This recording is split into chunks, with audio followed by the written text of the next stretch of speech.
আগামী দিনে আবার আমাদের সঙ্গে বসবেন। নিজ এলাকার মানুষের সাথে ঈদের আনন্দ ভাগাভাগি করতে ঠাকুরগাঁয়ে যান বিএনপি মহাসচিব। শহরের কালীবাড়ি এলাকার নিজ বাসভবনে সাংবাদিকদের সাথে মতবিনিময়কালে সংস্কার এবং নির্বাচন প্রসঙ্গে কথা বলেন তিনি। যেগুলোতে কনসেনসাস হবে, মতের ঐক্য হবে, সেগুলো সামনে নিয়ে আপনার নির্বাচন হবে এবং সেই নির্বাচনের পরে আপনার তারা আগেই একটা আপনার চার্টার অফ রিফর্মস একটা তৈরি হবে, সেটা একটাই আপনার রাজনৈতিক দলগুলো স্বাক্ষর করবে এবং যারা নির্বাচিত হবেন তারা সেই সংস্কারগুলোকে তারা ইমপ্লিমেন্ট করবে।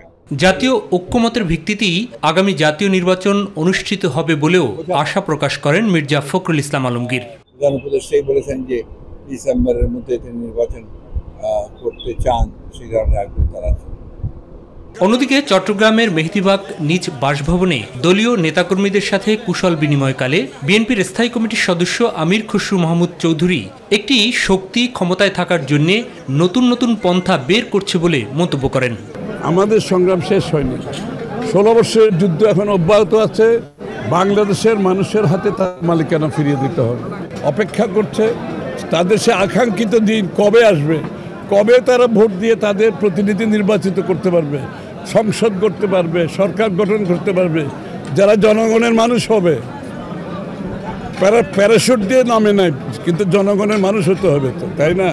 দেশের মানুষ অধীর আগ্রহে ভোট দেওয়ার জন্য অপেক্ষা করছে বলেও মন্তব্য করেন বিএনপির এই নেতা।